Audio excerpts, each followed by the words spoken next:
Update tayo sa susunod na hakbang ng Kamara matapos na naging desisyon ng Korte Suprema sa impeachment ni Vice President Sara Duterte. Kausapin natin si House of Representatives spokesperson Attorney Princess Abante. Magandang umaga at welcome po sa Balitang Hali. Magandang umaga po, Sir Rafi. Opo, nakahanda na po ba't kailan maghahain ng motion for reconsideration ng Kamara kaugnay sa naging desisyon ng Korte Suprema sa kaso po ni VP Sara? Sa pagkakaalam ko po, meron po hanggang August 10 ang House of Representatives para mag-file ng motion for reconsideration. Pero dahil ang August 10 falls on a Sunday, sa pagkakaalam ko po, under the rules, ang deadline ay mamumove ng August 11. Na-analyze nyo na po ba at napagdiskusyonan na kung saang punto kaya hindi na-satisfy o hindi na-kumbinsi yung Korte Suprema kaya nila sinabing unconstitutional yung impeachment complaint laban kay Vice President Sara Duterte? Sa recommendations po ng Council ng House of Representatives, yung Office of the Solicitor General, ang kanilang recommendation ay mag-file ng motion for reconsideration dahil nakita nila na ang desisyon ng Korte Suprema ay nagbase sa mga facts na hindi naman po naka-angkla dun sa mga official documents na pinasa ng House of Representatives sa Supreme Court. Yung pag-appreciate nila ng timeline ng pag-akto ng House of Representatives sa first 3 complaints at yung 4th complaint ay sa paniniwala po ng House at ng Council nito ay mali po. Kaya gusto natin mag-file ng motion for reconsideration para ma-clarify at maitama po ito at mabigyan ng mas magandang konteksto ang Supreme Court kung bakit ang House of Representatives ay makikita based on records na sinunod po nito ang alituntunin ng saligang batas, ng rules ng House at yung mga prevailing jurisprudence at the time that they acted on it. Sa palagay niyo po, bakit kaya hindi nagbase yung Korte Suprema dun sa mga official documents na inyong isinumite? Explaining yung naging action po ninyo. Hindi ko po masasagot yan, Sir Rafi. No? Yun lang po yung nakita namin sa desisyon. Kaya nga po, sa motion for reconsideration, ang prayer po ay ma-reconsider ng Supreme Court ang kanilang naging desisyon base dun sa mga official documents na pinasa dati at i-clarify through the motion for reconsideration. Sabi po ni Senate President Chis Escudero, may mga miyembro raw ng Kamara na tila gigil at porsigido sa impeachment ng bise. Ano pong reaksyon niyo rito? Well, ibig sabihin daw po ba nagigil para ipagpatuloy? Hindi ko po naintindihan yung... Opo, na magkaroon ng impeachment generally laban kay Vice President Sara Duterte. Siguro po dahil yan po yung mandato ng saligang batas sa Senado na to try and decide the impeachment complaint once it is transmitted from the House of Representatives. Pero sabi nga namin po, nasa Senado naman po yan kung ano po ang magiging action nila sa na-transmit na articles of impeachment, taking into consideration also the decision of the Supreme Court. But the position of the House is that that decision is not yet final. Kaya nga po, may pagkakataon pa pong mag-file ng motion for reconsideration ang House of Representatives. So ang sinasabi niyo po, walang personalan, trabaho lang? Oo naman po, kasama lang naman po talaga to sa trabaho na binigay ng saligang batas sa House of Representatives, kasama din po sa mandato na binigay ng saligang batas sa Senado at gusto lang po namin maging faithful doon sa mga mandato na binigay exclusive sa House at sa Senado. Opo. Mapunta naman po tayo sa national budget. Sabi po ni Pangulong Bongbong Marcos, hindi raw niya aaprubahan kung hindi katulad o sang-ayon yung proposed budget sa National Expenditure Program. Ano pong masasabi niyo dyan? Siguro po sa hanay po ng House of Representatives, ang masisiguro lang po namin sa Pangulo at sa taong bayan na gagampanan ng House of Representatives ang tungkulin nito sa budget process. Sisiguruduhin po ng House of Representatives na katulad ng dati, we will make the budget process transparent and even more ngayong 20th Congress dahil nga din po sa mungkahi ni Speaker Martin Romualdez na ibuksan po sa publiko yung lahat ng stages ng budget process, including the BICAM. In fact, I think today nakapag-file na rin po ng resolution si Speaker Martin Romualdez at ang Tingog Party List for the inclusion of a third-party observer para po sa proseso ng BICAM. Nabanggit nyo nga po yung BICAM na bubuksan na sa publiko. In the first place, bakit ho ba kasi hindi ito binubuksan sa publiko noon at ba't ngayon lang po ito gagawin? Siguro po by practice po talaga, no? Hindi yan yung naging practice before sa mga bicameral conferences in previous congresses. Pero pagdating naman po sa mga hearings sa Kamara, especially in the last few years, particularly under the leadership of Speaker Martin Romualdez, talagang naka-open naman po sa public, kaya nga po napapakinggan, naririnig ng publiko yung mga committee hearings until up to the plenary. Patuloy pa rin naman pong gagawin yan at sisiguraduhin din po ng House of Representatives na yung budget na madadaan sa House of Representatives ay tutugon sa pangangailangan ng mamamayan at patuloy pa rin pong susuporta ang House of Representatives dun sa mga priority programs na binanggit din ni Pangulong Bongbong Marcos, especially dun sa SONA. Very quickly on this issue, meron ho bang issue ng confidentiality sa BICAM?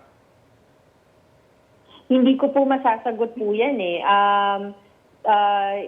Ako po from the time na nakita ko po ang mga bicameral conferences, hindi siya normally done bukas. In public siguro po, no? Kaya maganda nga po ngayon na yung mismong leaders ng House ang nag-uudyok na buksan po ito at may mga resolutions na rin po na file sa House para magbigay ng klarong patakaran kung paano bubuksan ito. Opo. Reaksyon naman po sa panonood ng isabong ni Representative Nicanor Briones habang nasa loob ng House of Representatives. Meron ho bang gagawing aksyon ang Kamara dyan? Nakita ko nga po na nag-apologize na din po siya. Hindi ko lang po alam kung ano pa po ang gagawin ng House leaders sa ngayon po. Napakaganda naman din po yung siya rin mismo po ang nagsalita tungkol dito. Pero kung ano po ang gagawin sa mga susunod na mga araw, wala pa po akong information. Abangan po natin yan. Maraming salamat po sa oras na ibinahagi nyo sa Balitang Hali. Maraming salamat, Sir Rafi. Magandang hapon po sa inyong lahat. Magandang hapon po si House of Representatives spokesperson Attorney Princess Abante. Update po tayo sa pagpapalit ng liderato ng Philippine Army. May ulat on the spot si Ivan Mayrina. Ivan? Connie, formal nang itinalaga bilang bagong Commanding General ng Philippine Army si Lieutenant General Antonio Navarrete, kapalit ng nagretirong si Lieutenant General Roy Galido. Pinangunahan ni Pangulong Bongbong Marcos ang change of command ceremony dito sa headquarters ng Philippine Army sa Fort Bonifacio sa Taguig. Si Navarrete dating namuno sa Western Mindanao Command o Westmincom at kinikilala ang kanyang malawak na combat experience sa iba't ibang dako na bansa sa nakalipas na mahigit 3 dekada niyang serbisyo sa Philippine Army. Sa kanyang talumpati na nga ako si Navarrete na magiging prioridad niya ang kapakanan ng mahigit 100,000 kawani ng Philippine Army dahil ang tunay na puwersaan niya ay hindi sa mga armas at kagamitan, kundi sa mga taong po dito. Kinilala ng Pangulo naging pamumuno ng nagretirong si Lieutenant General Galido at pinasalamatan sa kanyang dedikasyon at pagiging mabuting halimbawa sa kanyang mga pinamunuan sa panahong puno ng hamon sa seguridad ng bansa. Bili naman ng Pangulo sa bagong Commanding General ng Philippine Army maging mapagmatsag, ipagpatuloy ang dedikasyon at tiyaking malinaw ang direksyon ng Philippine Army sa pagbabantay ng seguridad ng bansa sa gitna ng geopolitical tension at global uncertainty. Sa panig ng administrasyon, nangako ang Pangulo ng patuloy at buong suporta sa sandatahang lakas. At yan ang latest mula sa Taguig. Balik sa iyo, Connie. Salamat, Ivan Mayrina. Ito ang GMA Regional TV News. Patay ang isang batang lalaking 3 taong gulang matapos maggulungan ng heavy equipment sa Buena Vista, Guimaras. Batay sa investigasyon, sakay ng motorsiklo ang biktima kasama ang kanyang ama habang tinatahak ang kalsada sa Barangay Umilig. Huminto raw ang motorsiklo nang makasalubong ang isang road grader pero nawala ng kontrol ang ama matapos makaapak ng bunga ng niyog. Natumba ang motorsiklo at tumilapon sila. Doon nagulungan ang bata. Idiniklara siyang dead on arrival sa ospital. Maharap sa reklamong reckless imprudence resulting in homicide ang driver ng road grader. Patay naman ang isang lalaki matapos magulungan ng 10-wheeler sa bakanteng lote sa Barangay San Jose sa San Miguel, Iloilo. Lumabas sa imbestigasyon ng pulisya na hindi napansin ng driver ang biktima na nasa ilalim ng truck. Bago ang aksidente, may nakakita raw sa biktima na nakikipag-inuman. Posibleng nalasing daw ang lalaki at nakatulog sa ilalim ng truck. Ayon sa pulisya, nagdesisyon na ang kaanak ng biktima na hindi na magsampa ng reklamo kaya pinalaya na ang driver ng truck. Nanalasa naman ang isang buhawi sa Lawag, Ilocos Norte. Nagtumbahan ng mga poste ng kuryente at punong yan sa barangay Kaawakan. Natanggalan din ng bubong ang ilang bahay. Ayon sa City Disaster Risk Reduction and Management Council, unang dumaan ang buhawi malapit sa isang paaralan doon bago dumiretso sa kabahayan. 11 bahay ang nasira. Agad namang nagsagawa ng clearing operations ang lokal na pamahalaan. Inaalam pa ang kabuang halaga ng mga nasirang bahay. Wala namang nasaktan sa insidente. Ipinaaresto ng Quezon City Regional Trial Court Branch 93 ang showbiz columnist na si Christopher Min at dalawa niyang co-host sa isang online show. Kaugnay ito sa cyber libel case na isinampa ni Bea Alonzo noong May 2024 dahil sa mga umano'y mali, malisyoso at mapanirang komento ni Fermin laban sa aktres. Tig 48,000 pesos ang itinakdang piyansa ng QCRTC kina Fermin at sa mga kapwa-akusadong sina Romel Villamor and Wendell Alvarez. Sa isang text message sa GMA News Online, sinabi ni Fermin na inaasikaso na nila ang kaso. Sabi ng abogado ni Alonzo na si Attorney Joel Garcia, napatunayan ng development na ito na tama ang posisyon ng kanyang kliyente at may karapatan ang aktres na magreklamo.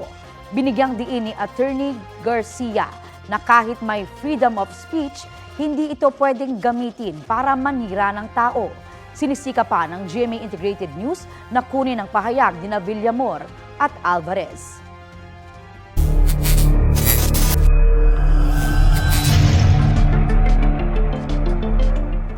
Update tayo sa isinagawang examination ng PNP Forensic Group sa mga nakuhang buto ng tao sa Taal Lake sa Batangas. May ulat on the spot si Ian Cruz. Ian?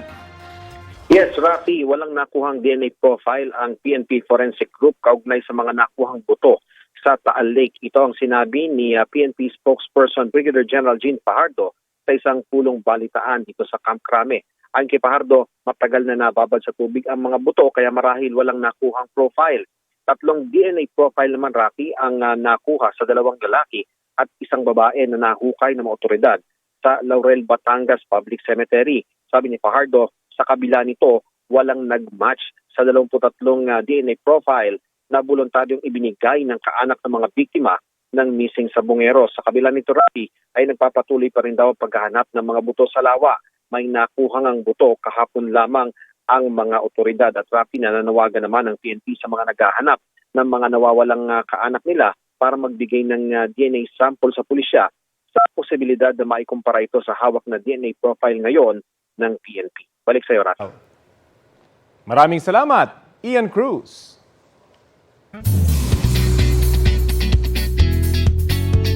For the first time, magtatambal si star of the new gen Jillian Ward at pambansang Ginoo David Licauco sa upcoming Kapuso action drama series na Never Say Die.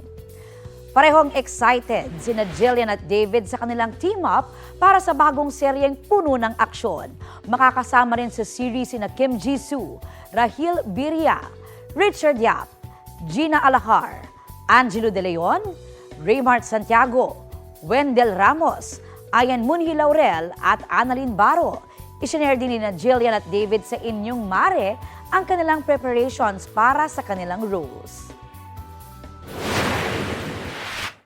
Dito po talagang action po talaga siya. So, nakapag-train na po ako. First day ko 2 days ago. Ang dami po nilang tinuro sa akin, paano humawak ng barrel properly, paano po yung footworks kapag may fight scenes. Right after GMA Gala, the following day, meron akong training ng Arnis. Okay. Yeah, so yun yung una kong gagawin. Pero yung mga self-train na ginagawa ko, syempre yung pag-gym, isa na yun. Pangalawa yung nag-boxing ako ulit. Yeah, so I've been training for this. Milyong-milyong pisong halaga ng misdeclared na vape products ang nabisto ng Bureau of Customs sa Maynila. May ulat on the spot si Oscar Oida. Oscar? Yes, Rafi, aabot nga sa mahigit 40 milyong pisong halaga ng misdeclared vape products ang nasabat ng Bureau of Customs at galit pa raw ito ng China. At sa katunayan nga niyan, kaninang umaga ay ipresenta ng BOC sa mga miyembro ng media ang nilalaman ng 3 container van na unay idineklara umanong mga kitchenware. Pero nang sumailalim sa physical examination itong July 14 ay mga vape products pala ang laman. Ang mga shipment na ito na unang na-hold matapos ang intel report na misdeclared ang mga laman ito. Agad naman naglabas ng warrants of seizure and detention noong July 23 ang mga kinaukulan at kasalukuyang nakasailalim sa forfeiture proceedings ang mga kargamento.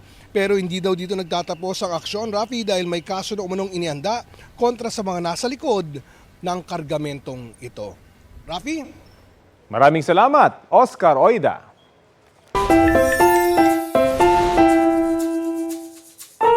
Hindi quiz o exam ang nagpakaba sa ilang estudyante sa San Fernando, Cebu. Ang kanila kasing katapangan na subukan sa bahay ng kanilang kaklase. Ano kayong meron dyan?